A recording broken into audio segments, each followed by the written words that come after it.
It's been 20 years since Dubai started building its man-made islands, the world's largest artificial archipelago. The project was supposed to be the highlight of urban development in the United Arab Emirates. But now, 2 decades later, things are not going as the developers planned. Some islands are unfinished, some projects have been abandoned, and the sea's taken back some of the reclaimed land. Despite all these setbacks, Dubai is not giving up. The city still believes that even with the delays, the dream can come true.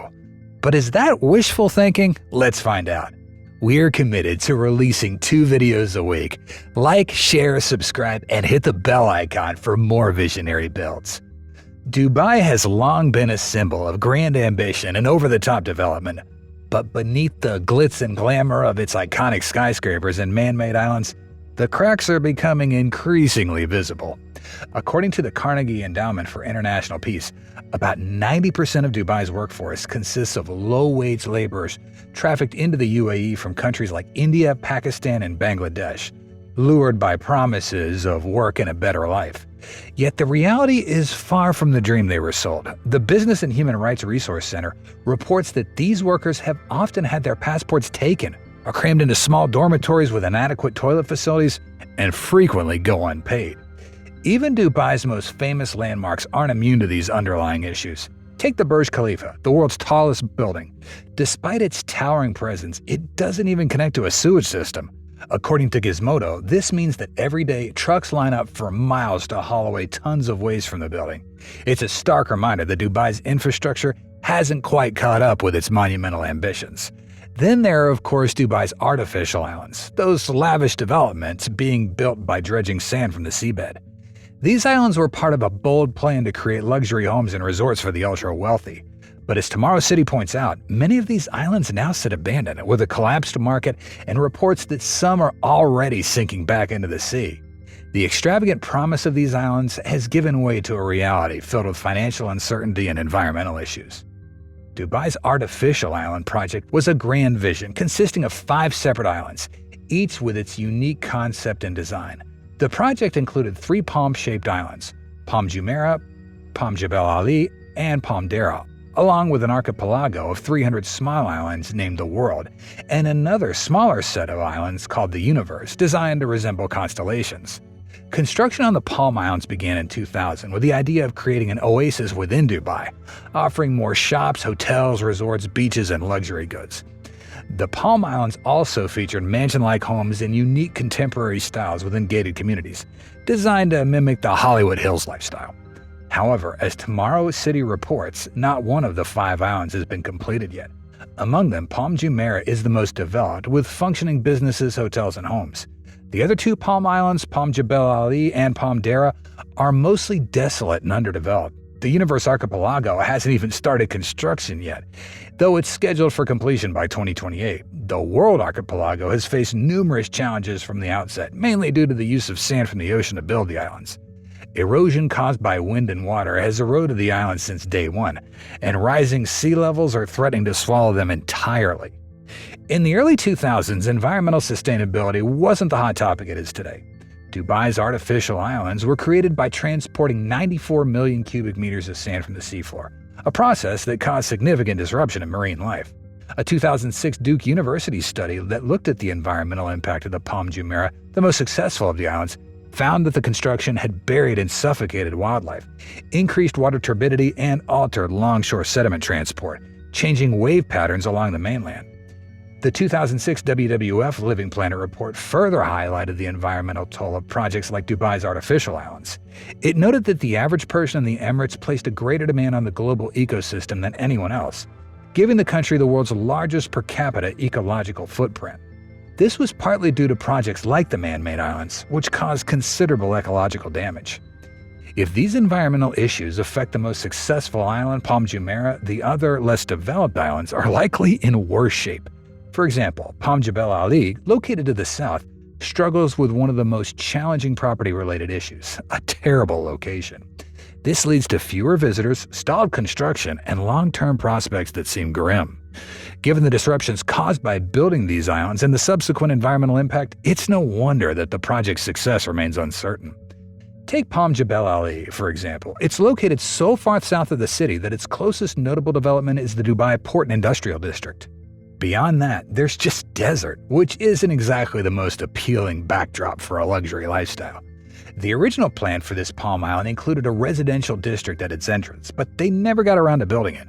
You can see some sand and roadwork, but signs of an abrupt halt are everywhere. The broken sectors at the end of the palm suggest that they didn't even finish laying the sand. And that small island to the southwest, it was supposed to be another artificial island, the Dubai waterfront, designed to combat erosion. But it's also abandoned. Palm Deira, located to the north, faced similar problems despite its more central location near the city and the airport. The project was supposed to be the largest of the three Palm Islands, but construction made it no further than the entrance and a small section at the tip of the crescent. By 2013, the project was rebranded as Deira Islands, with plans to build 80 hotels, multiple residential towers, and a golf course. The new goal is to complete it by 2040, according to Dubai's master plan, which could still be sooner than the most catastrophic island project, the world. When the World Archipelago was first promoted in 2003, it was pitched as an island paradise, a place of unprecedented opportunity within lavish green islands, prestigious villas, boats, and cafes. Yet the reality is far from that vision. The island shapes are distorted. North America looks like a diamond. Greenland is nearly the same size as the entire North American continent, and Australia resembles a dog's head. But those oddities pale in comparison to the real problem. 90% of the islands remain completely empty despite being 60% sold over 15 years ago.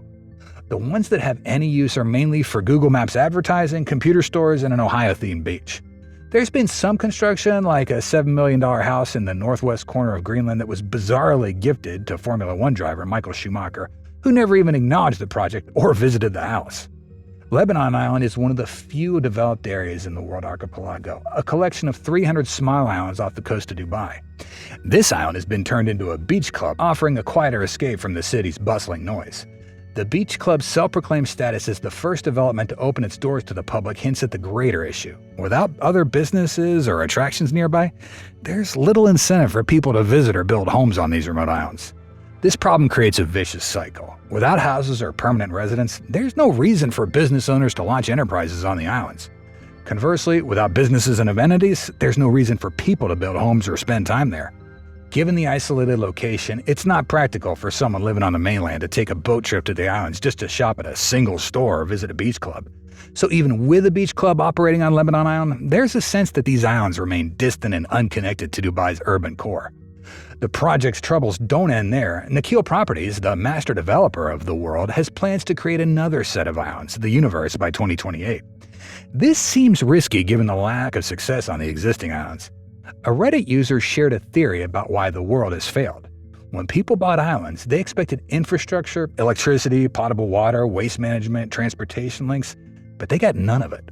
The responsibility to build this essential infrastructure fell on the new owners, who had to create their own power plants, desalination systems, sewage treatment, and transportation solutions. This proved too challenging for most developers, leading many to abandon their projects or to try and sell their islands. Given these issues, it's hard to imagine anyone wanting to buy into the current mess. Yet there are some signs of life on the world. A luxury hotel complex, the heart of Europe, was recently completed on the European-themed islands. This hotel offers some wild features like a snow room, a massive sauna, and an underwater bedroom. While this might seem like a success, it's a lone bright spot in an otherwise grim landscape. The project was initially intended to boost Dubai's coastline and tourism by doing something unprecedented, but only a small part of it's been successful. If the picture of Dubai's artificial islands looks like a disaster, the specifics reveal just how much the whole endeavor's in trouble. According to Tomorrow's City, even the one relatively successful Palm Island, Palm Jumeirah, is sinking at a rate of 5 millimeters every year. It's no surprise that piling up sand from the ocean floor can't support the immense weight of skyscrapers, cars, and other structures. And while Dubai's islands sink, the ocean keeps rising. The wave breakers surrounding the island are only about 6.5 feet tall, which does not provide much protection against higher tides and more severe weather caused by global warming. This constant erosion displaces between 350,000 and 530,000 cubic feet of sand every year, and those numbers are likely to go up as climate change intensifies. The environmental concerns have led to even legal trouble. When a marine air conditioning and refrigeration company, Penguin Marine, warned about erosion eating away at the islands, they were sued and silenced by Nakheel, the real estate company responsible for construction. Dubai's artificial islands were meant to be a symbol of innovation and luxury, but they become a cautionary tale about the risks of ambitious projects without proper planning and infrastructure. The story of Lebanon Island and the world reflects the broader struggles facing Dubai's ambitious attempts to create something truly unique in the middle of the sea. While some spots attract attention, the majority of these islands remain desolate, underdeveloped, and far from the bustling oasis that Dubai once envisioned. We're committed to releasing 2 videos a week. Like, share, subscribe, and hit the bell icon for more visionary builds.